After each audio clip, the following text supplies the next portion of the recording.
بسم اللہ الرحمن الرحیم۔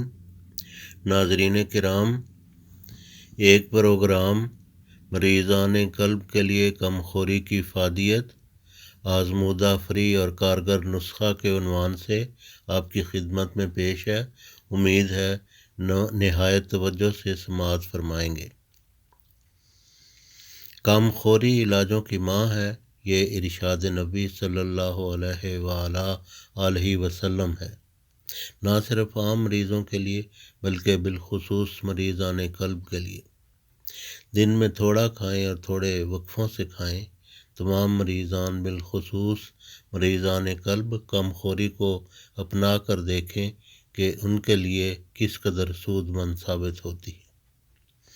حضور پاک صلی اللہ علیہ وآلہ وسلم کا ارشاد ہے کہ انسان کو کمر سیدھی رکھنے کے لیے چند لقمے ہی کافی۔ ہم دہراتے ہیں کہ حضور صلی اللہ علیہ وسلم نے فرمایا، اگر لازماً زیادہ ہی کھانا پڑے تو انسان کے معدے میں تیسرا حصہ کھانا، تیسرا حصہ پانی اور تیسرا حصہ سانس لینے کے لیے خالی۔ آپ صلی اللہ علیہ وسلم نے فرمایا، المعدۃ بیت الداء، یعنی معدہ بیماریوں کا گھر ہے۔ مزید فرمایا، معدہ جس میں انسانی میں حوض کی مانند ہے، جس میں سے نالیاں باقی جسم کو جاتی ہیں۔ اگر معدہ میں صحت بخش اشیاء ہوں گی تو تندرست اشیاء جائیں گی، غیر صحت بخش اشیاء ہوں گی تو بیماریاں پیدا کریں گی۔ ہم نے اپنی تمام تحریرات میں کمزوری پر بہت زور دیا ہے، جو قرآن کریم، سنت اور احادیث کی ہدایات کے عین مطابق ہے۔ بس چاہیے کہ مریضان قلب جب تک بھوک خوب نہ چمکے کھانے کی طرف ہاتھ نہ بڑھائیں۔ کھانا کھانے کے دوران اعصابی ہیجان کے باعث انسان محسوس کرتا ہے کہ اسے بہت بھوک ہے، لیکن اگر وہ مذکورہ بالا ارشاد کے مطابق کھانے سے ہاتھ روک لے تو کھائی ہوئی مقدار تھوڑی دیر کے بعد معدے میں پھول کر معدے کو بھر دیتی ہے۔ نیز اعصابی ہیجان کے ختم ہو جانے سے تھوڑی دیر کے بعد بھوک کا احساس از خود مٹ جاتا ہے۔ مریضان قلب خلوع معدہ کی صورت میں، یعنی معدہ کے خالی ہونے کی صورت میں بہت بہتر محسوس کرتے ہیں۔ اس کے برعکس جب معدہ بھرا ہوا ہو تو ان کو لاحق علامات قلب میں خاصی شدت محسوس ہوتی۔ جس قدر ہو سکے کمزوری پر گزارا کریں، اس سے انشاءاللہ ہر قسم کے قلبی عوارض میں خاصی تخفیف محسوس کریں گے۔ پرخوری سے بچنے کے لیے جس قدر آپ کو بھوک ہے، اس سے نصف کھانا دسترخوان پر رکھیں اور باقی کھانا دور ہٹا دیں، اور اسی قدر کھانے کی مقدار پر قناعت کرنے کو معمول بنا لیں۔ بفضل خدا انجائنا کے مریضوں کو جس قدر وہ کمزوری برداشت کر سکیں وجع القلب سے بچاتا ہے۔ صرف وجع القلب ہی نہیں، جس میں انسانی میں اس طرح کا بھی درد ہو، کسی میں کم کسی میں بہت زیادہ فاقہ رہتا ہے۔ امراض عموماً دو قسم کے ہیں۔ قسم اول امراض مع درد، قسم دوم امراض بلا درد۔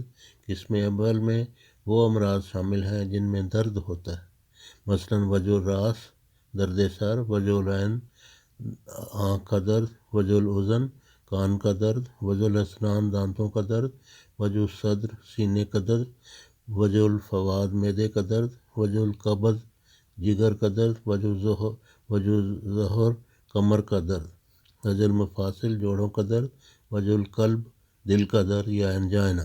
تحقیق کے مطابق عربی زبان میں، جو تمام زبانوں کی ماں ہے، امراض کے عربی ناموں کے 6 حرفی مادہ میں اکثر ان امراض کا شفا بخش علاج موجود ہوتا ہے، جیسے وجن سے جون۔ وجن کا مطلب ہے درد اور جون کا مطلب ہے بھوک۔ وجن یعنی کسی بھی درد میں مبتلا مریض اگر جو یعنی خود کو مناسب حد تک بھوکا رکھے، سچی بھوک پر کھائے اور بھوک باقی ہونے پر کھانے سے ہاتھ کھینچ لے تو اس سے ہر درد دوا کے بغیر بفضل خدا یقیناً اس مرض سے فاقہ ہو جاتا ہے۔ یاد رہے، فاقہ اور افاقہ کا عربی لغت میں مادہ ایک ہی ہے۔ گویا فاقہ امراض سے افاقہ حاصل کرنے میں طبی فاقہ جو کی ایک قسم ہے، اس میں نہ صرف امراض درد میں ایک مفید و مؤثر علاج ہے، بلکہ امراض بلا درد میں بھی اس کے فوائد شک و شبہ سے بالا تر ہیں۔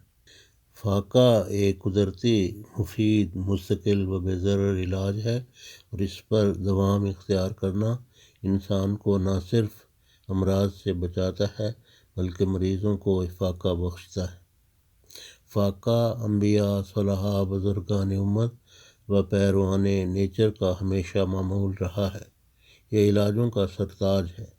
فاقہ کی صورت انسان کسی قدر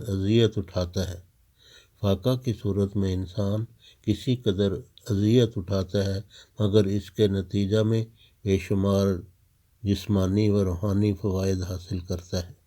بس مریضان قلب کو اس قدرتی علاج سے ضرور استفادہ کرنا چاہیے۔